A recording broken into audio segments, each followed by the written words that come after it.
Welcome ටු accounting කුප්පිය.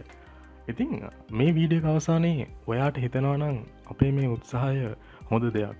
ඒ වගේම මේ video එක තුළින් වාගේ අධ්‍යාපන කටයුතු වලට සපෝට් එකක් හම්බුණා කියලා මං කැමති අපේ වීඩියෝ channel එකට subscribe කරලා මේ වීඩියෝ එකට like එකක් දාන්න ඕන. Intangible assets මේවා ගොඩක් unique asset වර්ගයක් වෙනවා. හේතුව මේ වගේ ෆිසිකල් එක්සිස්ටන්ස් එකක් නැහැ. සමහර වෙලාවට අතින් අල්ලන්න බැහැ, කනට ඇහෙන්නේ නැහැ, ඇහැට සමහරට පේන්නේ නැති වෙන්න පුළුවන්.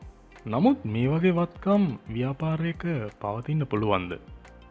ඔව් පුළුවන්. උදාහරණයක් වශයෙන් අපි ගමු කොකාකෝලා කම්පැනි එක. කොකාකෝලා කම්පැනි එකේ මම හිතන්නේ නම් මේන් සේල්ස් පොයින්ට් එක නැත්තම් මේන් ඇසට් එක විය යුත්තේ ඒගොල්ලන්ගේ බ්‍රෑන්ඩ් නේම් එක, ඒගොල්ලන්ගේ ගුඩ්විල් එක, සන්නම් නාමය. එහෙනම් මේ වගේ ඇසට් එකක් අපි කොහොමද ව්‍යාපාරයක ගිණුම්කරණය කරන්නේ? ගිණුම්කරණය කළ යුතුද? අපේ මේන් ඇසට් එක ඉන්ටැන්ජිබල් ඇසට් එකක් වෙනවා නම් ෂෙයාර්හෝල්ඩර්ස්ලා හෝ ව්‍යාපාරයක ඇල්මැති පාර්ශවය ගැන දැනගත යුතු නැද්ද? තවත් දෙයකින් මේ ඉන්ටැන්ජිබල් ඇසට් ස්ටෑන්ඩඩ් එක ගොඩක් වැදගත් වෙනවා මේ අපි ගත කරන කාල රාමුව තුළ. හේතුව මේ 2020 මාර්තු අප්‍රේල් සහ ඉතිරි කාලය ඇතුළත මේ බිස්නස් COVID-19 නිසා ගොඩක් පසුගෑමට ලක් වෙලා තියෙනවා. ඒ හේතුව අපි තාමත් ගොඩක් දේවල් මැනුවල් කරන නිසා, ට්‍රැඩිෂනල් මෙතඩ් වලින් කරන නිසා, ඩිජිටල් කරණය කරලා නැති නිසා, ඔෆිස් එක ගොඩක් ප්‍රෝසෙසස් ඔටෝමේෂන් කරලා නැති නිසා. නමුත් මේ තියෙන සිටුවේෂන් එකත් එක්ක ඉස්සරහට මම හිතන දෙයක් තමා ගොඩක් companies digital engineering, office automation පැත්තට කම්පියුටරයිස් කරන්න ගොඩක් ප්‍රෝසෙසස් යොමු වෙවි කියලා. එහෙම වුණොත් මේ ඉන්ටැන්ජිබල් ස්ටෑන්ඩඩ් එකට, ඉන්ටැන්ජිබල් ඇසට්ස් සම්බන්ධයෙන් තියෙන එම්පසිස් එක, ඉම්පෝර්ටන්ස් එක ඉස්සරහට ටිකක් වැඩියෙන් වැදගත් වේවි. accounting කුප්පිය තුළින් අද අපි කතා කරන්න යන්නේ LCAS 38 Intangible Assets Standard එක. මේක අලුත්ම ස්ටෑන්ඩඩ් එකක් නෙමෙයි. නමුත් මං හිතනවා මේකට කාලීන වටිනාකමක් ඉදිරි කාලයේදී බොහෝ සෙයින් අත්පත් වේවි කියලා. මුලින්ම අපි බලමු අද මේ ස්ටෑන්ඩඩ් එකේ අපි කතා කරන්න යන කන්ටෙන්ට් එක මොනවද කියලා. මේ එකේ මේ තියෙන ඒරියාස් තමා මේන්ලි ස්ටෑන්ඩඩ් එක එම්ෆසයිස් කරන්නේ. පළවෙනියටම පටන් ගත්තොත් ඩෙෆිනිෂන් එකෙන් මොනවද මේ ඉන්ටැන්ජිබල් ඇසෙට්ස් කියන්නේ? ඊළඟට මේන් ඇට්‍රිබියුට්ස් නැත්තම් අපි හිතමු ක්‍රයිටීරියා, කැරක්ටරිස්ටික්ස් වගේ. ඊළඟට එතනින් පස්සේ අපි කතා කරනවා රෙකොග්නිෂන්. ඒ කියන්නේ මේ ඇසෙට්ස් අපිට රෙකෝඩ් කරන්න පුළුවන්ද? රෙකෝඩ් කරන්න පුළුවන් නම් පොතේ නැත්තම් බුක්ස් වල, accounting records වල අපි රෙකෝඩ් කරන්නේ මොන වැලියු එකකටද? ඉනිෂියලි මෙෂර්මන්ට් කරන්නේ කොහොමද? ඉනිෂියලි ගණනය කරන්නේ කොහොමද? මිනුම් කරණය කරන්නේ කොහොමද? ඊට පස්සේ ඉන්ටැන්ජිබල් ඇසෙට්ස් ජෙනරේට් වෙන විදි, ඒ වගේම රිසර්ච් ඇන්ඩ් ඩෙවලොප්මන්ට් ගැනත් අපි කතා කරනවා. ඒක වෙනම ඒරියා එකක් විදිහට මේ ස්ටෑන්ඩඩ් එක හයිලයිට් කරන නිසා, සහ ඉනිෂියලි මේ විදිහට මෙෂර් කරලා රෙකොග්නයිස් කරපු ඉන්ටැන්ජිබල් ඇසෙට්ස් සබ්සික්වන්ට් පීරියඩ් එකකදී කොහොමද අපි ආපහු මිනුම් කරණය කරන්නේ? ඒකට තියෙන ඔප්ෂන්ස් මොනවද? ඒ වගේම තමා ඇමෝටයිසේෂන්.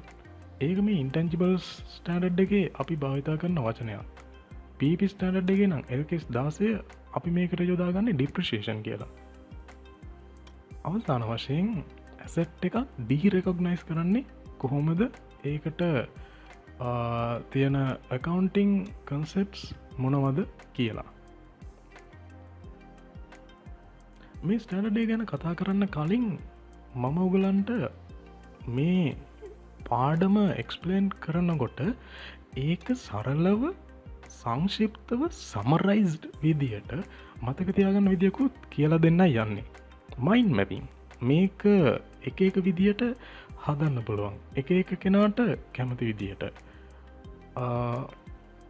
මයින්ඩ් මැප්පයකින් අපි බලාපොරොත්තු වෙන්නේ ගොඩක් ඩීටේල්ඩ් කන්ටෙන්ට් එකක් බොහොම සරලව අපිට මතක තියාගන්න පුළුවන් විදියට මැප් කිරීමක්.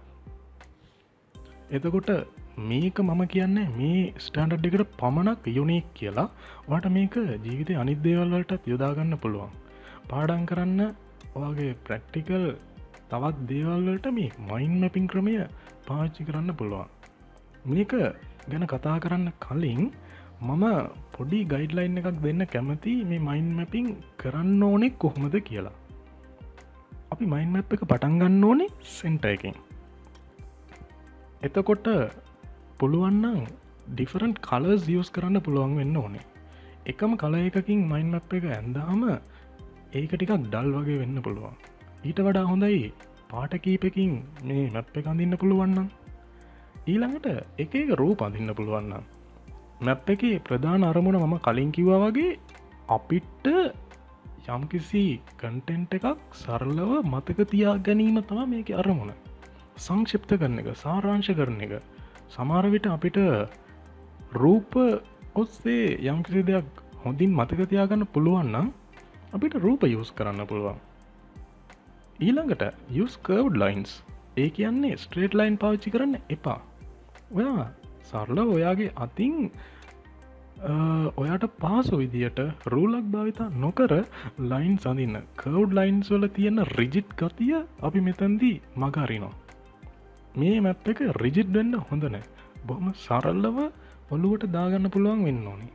ඒ වගේම අනිත් ගයිඩ්ලයින් එක මේ මැප් එක එක ලයින් එකට කීවර්ඩ් එකක් යස් කරන්න පුළුවන්නම් වඩාත් හොඳයි. එතකොට අපිට දැක්ක ගමන් තේරෙනවා මේ ලයින් එක කතා කරන්නේ මෙන්න මේක ගැන. හරි, මේ විදියට අපි මැප් එකක් කොහොමද හදන්නේ කියනකොට මම ඉනිශියලි ස්කෙච් එකක් විදියට මෙතන උදාහරණයක් මේ විදියට පෙන්නලා තියෙනවා. අපි මෙච්චර අපි කන්ටෙන්ට් එක විදියට ඩිස්කස් කරපු පොයින්ට්ස් ටික මම මේ විදියට මගේ මැප් එකට දාගත්තා. එතකොට ඔයගලන්ට පේනවා ඇති මෙන්න මේ ඒරියාස් ටික තමයි අපි අද කතා කරන්න යන්නේ. සහ මේකේ අරමුණ වෙන්නේ අපි කතා කරන ඔක්කොම කන්ටෙන්ට් එක මෙන්න මේ මාතෘකා වලට සමරයිස් කරලා මේ එක කොලයකට ගන්න එක. මේක වා අතින් කරන්න ඕන ඇටෙම්ට් එකක්. එහෙම නැතුව කම්පියුටර් එකෙන් කරන්න ඕන දෙයක් නෙමෙයි. අතින් ගල්ලා මුලින් පුරුදු වෙන්න. එකපාරක් දෙපාරක් කරාට පස්සේ ඔයාටම ආවේනික විදියක්, ඔයාටම යුනික්, ඔයාගේම ප්‍රිෆරන්ස් එකට ඕන විදියට කරන්නේ කොහොමද කියලා ඔයාම හුරු වෙයි. මෙතන තියෙන්නේ මම හුරු වෙලා තියෙන විදිය. එතකොට මේකට වඩා වෙනස් විදියක් ඔයාට අනිවාර්යෙන්ම පාවිච්චි කරන්න පුළුවන්.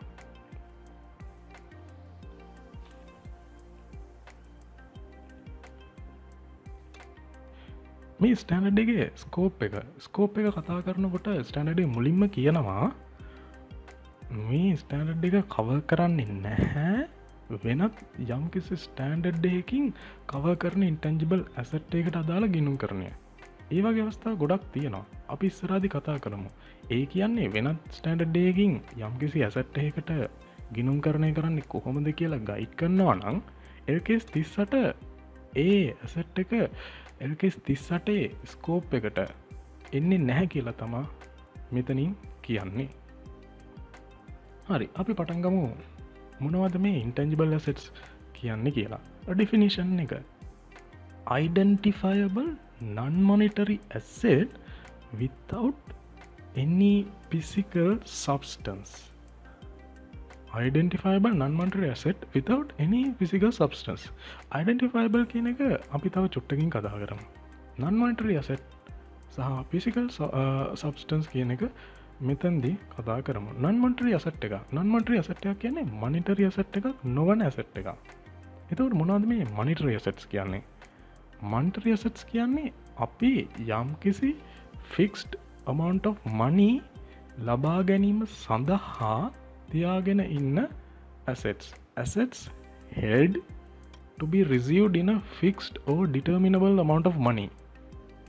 උදාහරණයක් වශයෙන් බැංකු තැන්පතුවක් ෆික්ස් ඩිපොසිට් එක වාගේ සේවිංස් account එක මේ වගේ දේවල් වල අපි බලාපොරොත්තු වෙන්නේ ඒ සල්ලි ඒ asset එකේ value එක සල්ලි විදියට ආපසු ලබා ගැනීම. නැත්තම් මේ වගේ අගේ වෙනස් වීම බොහෝම ඉන්සිග්නිෆිකන්ට් රිස්ක් එකක් තියෙන්නේ.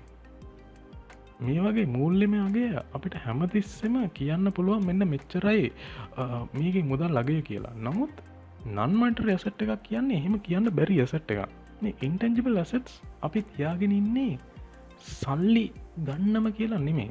මෙයා ගොඩක් වෙලාවට administrative purpose තියාගෙන ඉන්න asset. අපේ ව්‍යාපාරයේ economic benefits generate කරන්න තියාගෙන ඉන්න assets. උදාහරණයක් වශයෙන් softwares, license.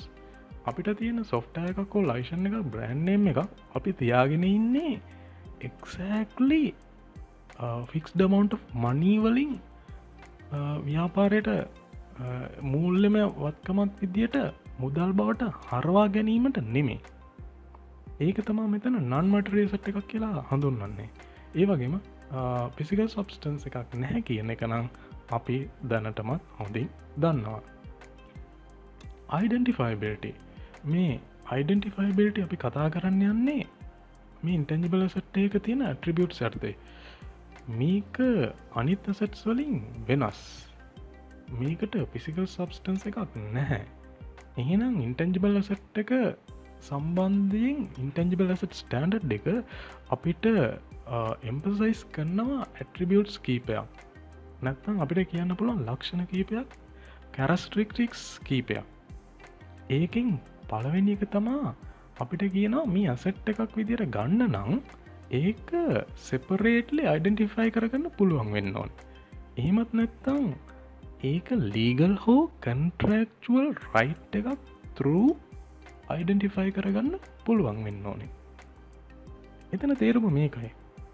මේ asset අපිට සමහර වෙලාවට පේන්නේ නැහැ. අල්ලන්න බෑ. එහෙමනම් එහෙම asset එකක් තියෙනවා කියලා අපිට කියන්න නම් අනිවාර්යයෙන්ම මේ asset එක අනිත් asset වලින් වෙන් කරලා හඳුනා ගැනීමේ හැකියාවක් තියෙන්න ඕනේ. අපිට legal right එකකින් හෝ contractual right එකකින් උදාහරණයක් වශයෙන් patent එකක්. patent එකක් තියෙනවා නම් අපිට කියන්න පුළුවන් මෙන්න අපිට right එකක් තියෙනවා. මෙන්න මේ patent එක අපේ නමින් register කරලා තියෙනවා. මේ copyright එක තියෙන්නේ අපේ නමින්. ඒකේ අයිතිය තියෙන්නේ මට. නමුත් ඔයා හිතලා බලන්න මේ අධ්‍යාපන ආයතනයක ප්‍රයිවට් අධ්‍යාපන ආයතනයක ටියුෂන් ඉන්ස්ටිටියුට් එකක් කියලා හිතන්න. මේ වගේ ඉන්ස්ටිටියුට් එකක කොහොමද ඒකේ කීර්ති නාමය නැත්නම් ගුඩ්විල් එක ඒකේ බ්‍රෑන්ඩ් නේම් එක අපි අනිත් ඇසට්ස් වලින් වෙන් කර හඳුනා ගන්න. සමහර විට මේ අධ්‍යාපන ආයතනයේ තියෙන වැඩිම වටිනාකමින් යුක්ත ඇසට් එක වෙන්න පුළුවන් ඒකේ කීර්ති නාමය. නැත්නම් ඒකේ ගුඩ්විල් එක. මේ ගුඩ්විල් කියන එක ගොඩක් දේවල් මත ඩිපෙන්ඩ් වෙනවා. ඒ ආයතනයේ ඉතිහාසය, ඒ ආයතනයේ ඉගෙන ගන්න ළමයිගේ හැකියාව සහ පර්ෆෝමන්ස් එක, රිසල්ට්ස්, ඊළඟට ආයතනයේ ෆැසිලිටීස් පැත්ත, ලොකේෂන් එක, ඊළඟට ඒක උගන්නන ගුරුවරුන්ගේ පාස් රෙකෝඩ්ස්, කොහොමද ඒගොල්ලන්ගේ රිසල්ට්ස්. ඉතින් මේ දේවල් මත ඒ ආයතනයේ ගුඩ්විල් එක බැඳිලා තියෙන්නේ. ඒ හැම දෙයක් මතම තමා ගුඩ්විල් එක තීරණය වෙන්නේ. එහෙම අවස්ථාවක අපිට කියන්න බෑ මෙන්න මේ ආයතනයේ ගුඩ්විල් එක අපිට සෙපරේට් ඇසට් එකක් විදිහට අඳුනගන්න පුළුවන් කියලා. මොකද ඒක අපිට අනිකුත් ඇසට්ස් වලින් ගලවලා වෙන් කරලා කියන්න පෙන්වන්න අමාරුයි. එහෙමනම් ඒ වගේ ඇසට් එකක් මේ ඩෙෆිනිෂන් එක යටතේ අපිට ගන්න බෑ. ඊළඟ ක්‍රයිටීරියා එක ෆියුචර් ඉකොනොමික් බෙනිෆිට්ස් තියෙන්න ඕනේ. මේක ෆ්‍රේම්වර්ක් එකේ ඉඳලා මේන දෙයක්. ඇසට් එකක් අපි රෙකග්නයිස් කරනවා නම් අනිවාර්යයෙන්ම ඇසට් එකක් කියලා කියන්න නම් ඒකෙන් ෆියුචර් ඉකොනොමික් බෙනිෆිට්ස් තිබිය යුතුමයි. එතකොට අපිට බෙනිෆිට් එකක් නැති කිසිම දෙයකට අපි ඇසට් එකක් කියලා කියන්නේ ඇසට් එකක් වෙන්න නම් අපිට යම්කිසි බෙනිෆිට් එකක් තියෙන්න ඕනේ. ඊළඟ කාරණය කන්ට්‍රෝල් එක. කන්ට්‍රෝල් එක සම්බන්ධයෙන් ස්ටෑන්ඩඩ් එක මේ පොයින්ට්ස් දෙක හයිලයිට් කරනවා. අපිට පුළුවන් වෙන්න ඕනේ මේ ඇසට් එක යූස් කරන්න. අපේ කොන්ට්‍රෝල් එකේ තියෙනවා නම් අපිට පුළුවන් වෙන්න ඕනේ මේක යූස් කරන්න. ඒකේ ෆියුචර් ඉකොනොමික් බෙනිෆිට්ස් එන්ජොයි කරන්න. ඒ වගේම තමා අනිත් කවුරු හරි මේකට ඇක්සස් එක ගන්නවා නම් ඒක වළක්වන්න. ෆිසිකල් ඇසට් එකක් නම් අපිට පුළුවන් දොරගුළු ලාලා ඊළඟට මුරකාවල් යොදවලා ඒකට තියෙන ඇක්සස් එක වළක්වන්න. නමුත් මේ අල්ලන්න බැරි ඇසට් එකකට කොහොමද අපි මේ වගේ ඇක්සස් එක ගන්න එක වළක්වන්නේ? උදාහරණ ගෙදර ඉතින් අපිට පුළුවන් ඒකට ලීගල් රයිට්ස් ගන්න. ඒ මොනයම් හෝ ක්‍රමයකින් අපිට මේ ඇසට් එක කොන්ට්‍රෝල් කරන්න පුළුවන් වෙන්න ඕනේ. අපිට කොන්ට්‍රෝල් කරන්න බැරි නම් ඇත්තටම මේ ඇසට් එක රෙකොග්නයිස් කරන්න බැහැ. එතකොට රෙකොග්නිෂන් පැත්ත තමා ඊළඟට කතා කරන්නේ. රෙකොග්නිෂන් කියන්නේ can we record this in our box? Definition එක සැටිස්ෆයි වෙන ඇසට් එකක් අපිට පුළුවන්ද බුක්ස් වලට ගේන්න. ඒ කියන්නේ බුක්ස් වල රෙකෝඩ් කරන්න පුළුවන්ද? එතනදී ස්ටෑන්ඩඩ් එක දෙනවා ක්‍රයිටීරියා දෙකක්. මෙන්න මේ දෙක සලකා බලන්න කියලා. පළවෙනි එක ෆියුචර් ඉකොනොමික් බෙනිෆිට්ස් තියෙන්න ඕනේ සහ ඒවා ලැබීම ප්‍රොබබල් වෙන්න ඕනේ. ප්‍රොබබල් කියන්නේ එතන more than possible නෙමේ probable. ගොඩක් දුරට අපිට ගොඩක් විශ්වාසනීයව කියන්න පුළුවන් වෙන්න ඕනේ අපිට මේ ඇසට් එක හරහා ඉදිරියේදී ඉකොනොමික් බෙනිෆිට්ස් ලබා ගන්න පුළුවන් වෙයි කියලා. අනිත් එක තමා cost can be measured reliably. ඒ කියන්නේ මේ ඇසට් එකට අදාළව දරපු පිරිවැය වඩාත් විශ්වාසදායි ලෙස මිනුම් කරණය මැනීම කළ හැකි වීම.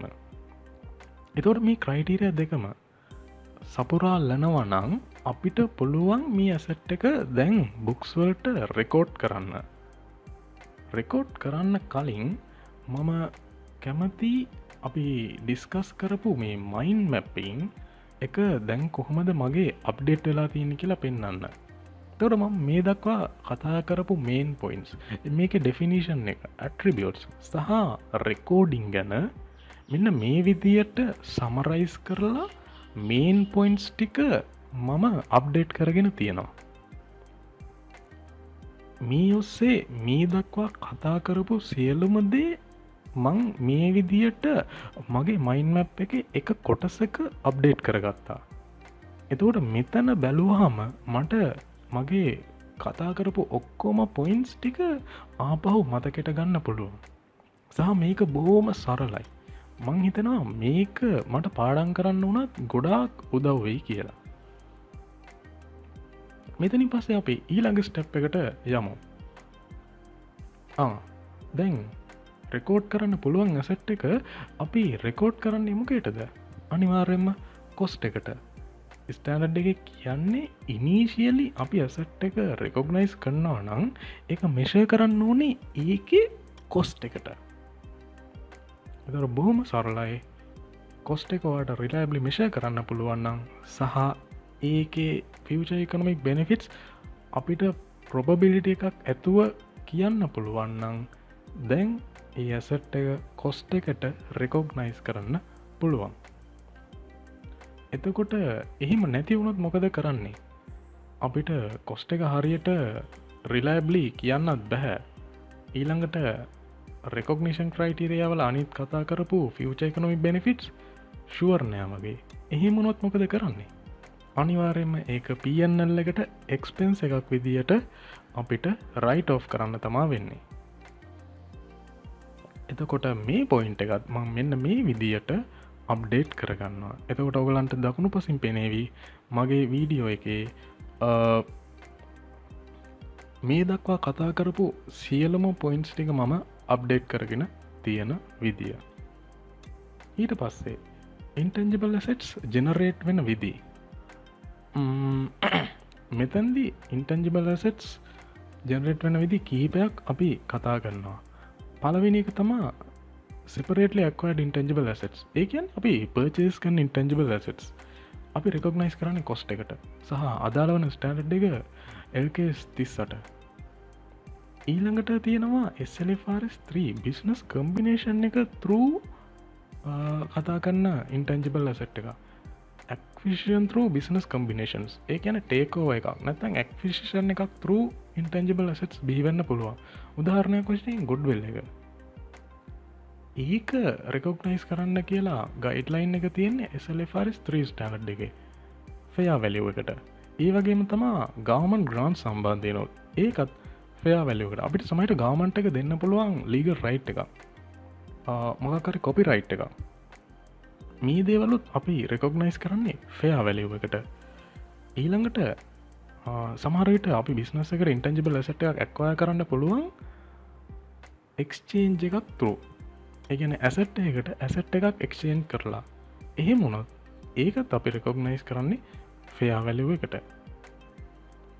ඊළඟට ඉන්ටර්නල් ජෙනරේටඩ් ගුඩ්විල් ස්ටැන්ඩඩ් කියනවා මේ ඉන්ටර්නල් ජෙනරේටඩ් ගුඩ්විල් එක රෙකොග්නයිස් කරන්න එපා කියලා එකට හේතුවත් තියෙනවා හේතුව තමයි මේ ඉන්ටර්නල් ජෙනරේටඩ් ගුඩ්විල් එක ගොඩක් ඇසෙට්ස් එක බැඳිලා තියෙන්නේ ඒක අපිට ගලවල්ලා වෙන්නම සෙපරේටලි අයිඩෙන්ටිෆයි කරගන්න බැහැ අපි ඉස්සල කතා කර උදාහරණය වගේමයි අධ්‍යාපනායතනයක ගොඩ්ඩිල් එක වෙනම ගලවලා අයිඩෙන්ටිෆයි කරගන්න බැහැ ඒම අයිඩෙන්ටිෆයි කර ගැනීම සීම සහිතයි ඒක රිලයිබ්ලි අපිට කරන්න බැහැ මේක වටිනාකම කොස්ට එක වැලියුව එක අපිට රිලයිබ්ලි කියන්න බැහැ මෙච්චරයි කියලා ඒ හේතුව මත ඉන්ටර්නල් ජෙනරේටඩ් ගොඩ්විල් එක අපි රෙකොග්නයිස් කරන්නේ නැහැ අවසාන වශයෙන් ඉන්ටර්නලි ජෙනරේට් වෙන අනෙකුත් ඉන්ටැන්ජිබල් ඇසෙට්ස් මේවා සම්බන්ධයෙන් ස්ටෑන්ඩඩ් එක ගයිඩ් කරන්නේ මුලින්ම කියනවා අපිට බලන්න කියලා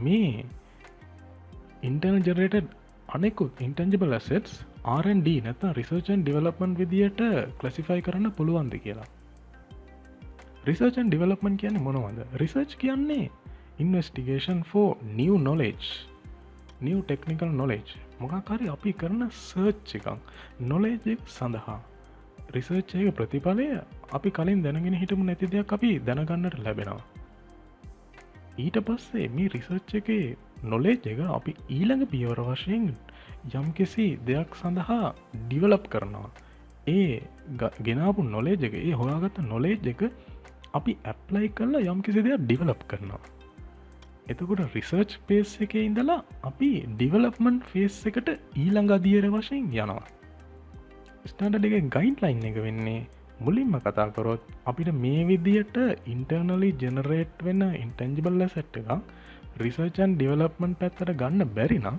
ඒක එක්ස්පෙන්ස් කළ යුතුයි ඊළඟට රිසර්ච් ඇන්ඩ් ඩෙවලොප්මන්ට් ෆේස් එකේ රිසර්ච් ෆේස් එකට අදාළ කොස්ට් එක අපිට ඇසට් එකක් විදිර ගන්න බැහැ ඒක PNL එකට එක්ස්පෙන්ස් එකක් විදිර චාර්ජ් කළ යුතුයි එතකොට ඩිවලප්මන්ට් කොස්ට් එකට විතරයි චාන්ස් එකක් තියෙන්නේ ඉන්ටැන්ජිබල් ඇසට් එකක් වෙන්න නමුත් ඒක බොහෝම සීමා සහිතයි ස්ටෑන්ඩඩ් එකේ ක්‍රයිටීරිය 6ක් දීලා අපිට කියනවා ඒ ක්‍රයිටීරිය 6ම සැටිස්ෆයි කරන්න පුළුවන් නම් විතරක් මේ ඩිවලප්මන්ට් කොස්ට් එක ඉන්ටැන්ජිබල් ඇසට් විදියට ගන්න පුළුවන් කියලා එහෙම ගන්න බැරි නම් ඒ කොස්ට් එක අපිට සිද්ධ වෙන PNL එකට එක්ස්පෙන්ස් එකක් විදියට චාර්ජ් කරන්න ඒ වගේම තවත් දෙයක් තියෙනවා මේ R&D කොස්ට් එක R&D කියලා දෙකට ඒ කියන්නේ රිසර්ච් සහ ඩිවලොප්මන්ට් අතර බෙදාගන්න බැරි නම් මේ දෙකම කම්බයින් වෙලා නම් මේ දෙක අතර සෙපරේට්ලි අපිට රිසර්ච් ෆේස් එක සහ ඩිවලොප්මන්ට් ෆේස් එක අඳුනගන්න බැරි නම් ඒත් එතකොට මුළු කොස්ට් එකම අපිට සිද්ධ වෙනවා PNL එකට චාර්ජ් කරන්න එහෙනම් මේ ඩිවලප්මන්ට් කොස්ට් එක කැපිටලයිස් කරන එක බොහොම පරිස්සමෙන් කර යුතු කාරණාවක් අපි බලමු මොනවද මේකට තියෙන ක්‍රයිටීරියා කියලා මෙන්න මේ ක්‍රයිටීරියා 6ම සපුරාලිය යුතුයි අපිට ඩෙවලොප්මන්ට් කොස්ට් එක ඉන්ටර්නලි ජෙනරේටඩ් ඇසෙට් එකක් කැපිටලයිස් කරන්න පළවෙනි එක මේ ඩිවලප්මන්ට් ෆේස් එකේදී අපිට කියන්න පුළුවන් වෙන්න ඕනේ මේ ඩිවලප්මන්ට් එක හරහා ඉස්සරහදී ඇසට් එකක් බිහි වෙයි සහ ඒ තුලින් අපිට ෆියුචර් ඉකොනොමික් බෙනිෆිට්ස් හම්බෙයි කියලා. ඊළඟට මේ ඩිවලප්මන්ට් එක කරන්න අපිට ඇතුලේ රිසෝසස් තියෙන්න ඕනේ. රිසෝසස් නැත්තම් අපිට අවශ්‍ය සමහරට ටෙක්නිකල් නොලෙජ් එක නැහැ. අවශ්‍ය උපකරණ නැහැ. අවශ්‍ය දැනුම නැහැ. එහෙම වුණොත් අර හොයාගත්ත අලුත් දේ අලුත් නොලෙජ් එක ඇප්ලයි කළා අලුත් දෙයක් නිපදවන්න අපිට තියෙන හැකියාව බොහෝම සීමා සහිත වෙයි. එහෙම වුණොත් නම් ඇසට් එකක් ජෙනරේට් කරන විදියට අපිට ඇසට් එකක් රෙකග්නයිස් කරන්න බෑ. ඊළඟට intention to complete. ඇත්තටම කිව්වොත් මේක අපිට තියෙන්න ඕනේ මැනේජ්මන්ට් එක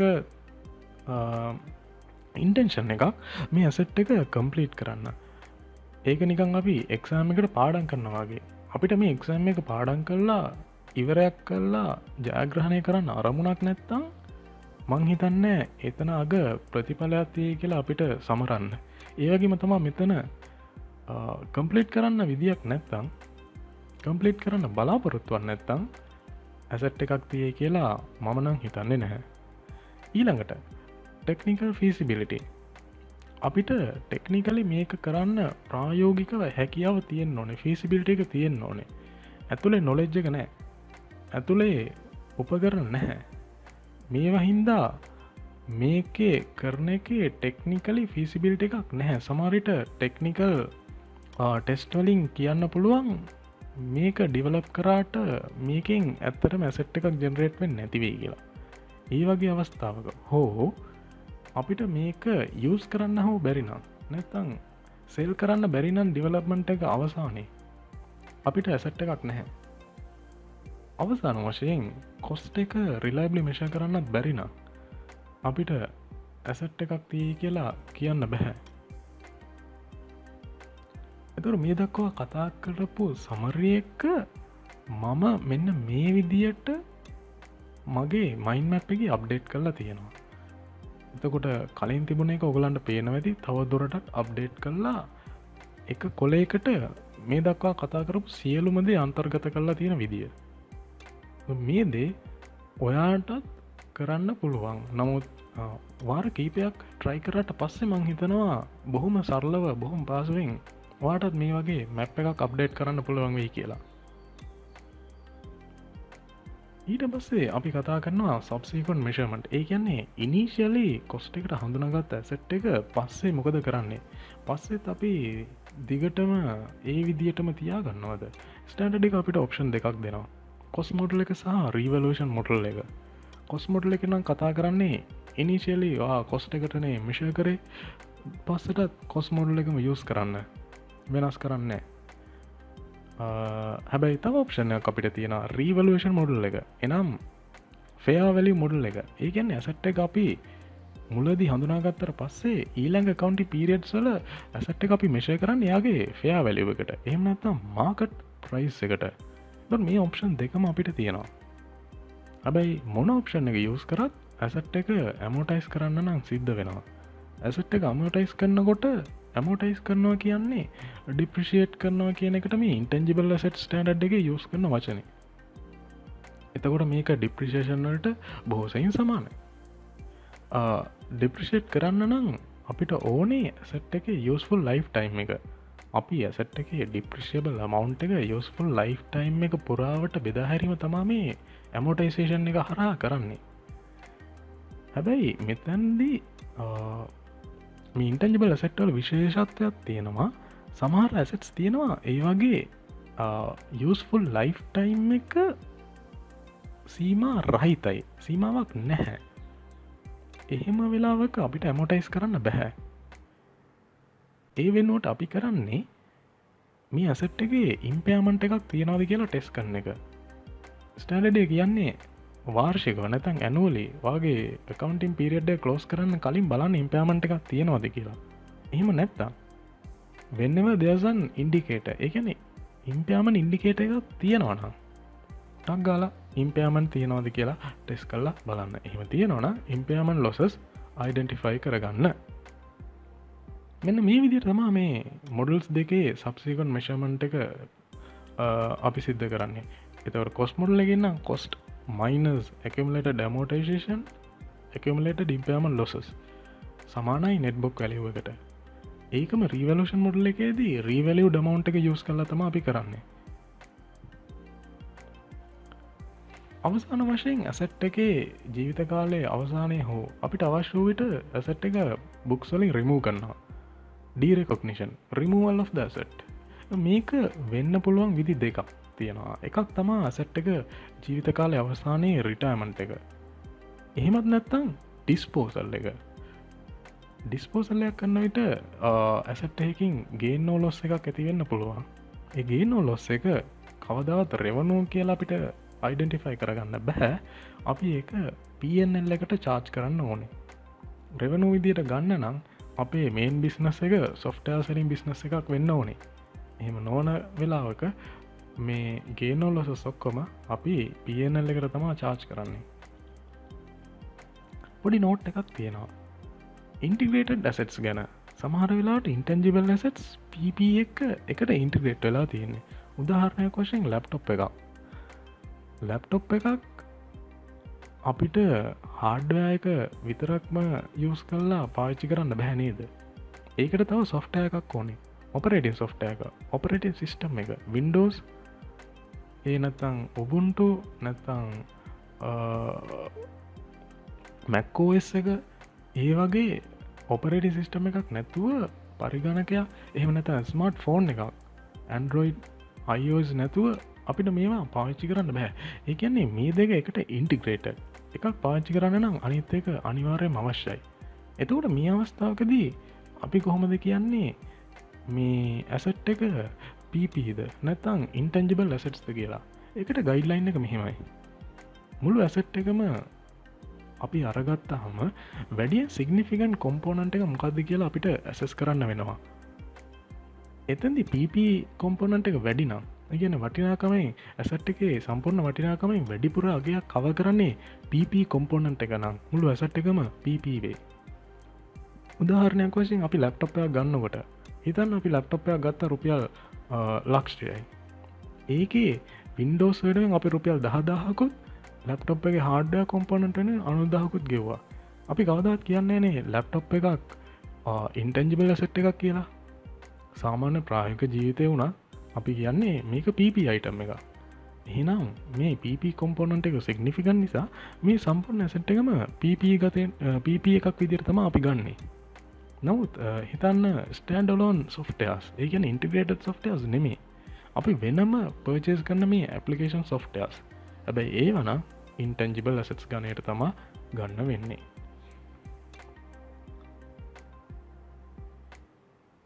දැන් අපේ මයින්ඩ් මැප් එකත් මං මෙන්න මේ විදිහට අප්ඩේට් කරගෙන තියෙන්නේ. මේ දක්වා කතා කරපු සියලුම දේවල් මම මේ මයින්ඩ් මැප් එකට අප්ඩේට් කරගත්තා. මේක හදලා තියෙන්නේ මට මගේ පාඩම් කරන්න ඕන පොයින්ට්ස් ටික සමරයිස් කරලා සාරාංශ කරලා මට මතක තියාගන්න පුළුවන් විදිහට මගේ අත්අඩංගුවෙන්. ඉතින් මං හිතනවා මේ වගේ ක්‍රමයකින් මේ දක්වා කතා කරපු මේ විනාඩි ගාණක් තිස්සේ කතා කරපු දේ එක කොලයකට ගන්න පුළුවන් නම් ඒක ගොඩක් වටිනවා කියලා. අපි පටන් ගත්තේ මෙන්න මේ විදියට. නමුත් මේ වීඩියෝ එක අවසානයේ මම මෙන්න මේ විදියට මගේ මැප් එක අප්ඩේට් කරගෙන තියෙනවා. මේක ඔස්සේ මං හිතනවා ඔයා වෙන්දට පැය 3ක් පාඩම් කරපු දේ දැන් පැය කමාරකින් විතර සමහරට පාඩම් කරන්න පුළුවන් වෙයි.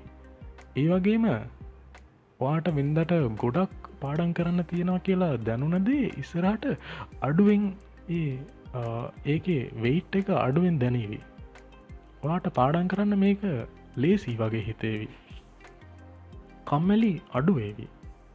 සරලයි කියලා දැනේවි. ඉතින් ඒ වගේ බෙනිෆිට් එකක් තියෙන උපක්‍රමයක් තමයි මේ මයින්ඩ් මැපින්. මේ වගේ තවත් වීඩියෝස් අප්ඩේට්ස් ගන්න අපේ Facebook page එකට like එකක් දාන්න. ඒ වගේම පල්ලෙහා තියෙන subscribe බටන් එක ඔබලා අපේ channel එකට subscribe කරන්න අමතක කරන්න එපා.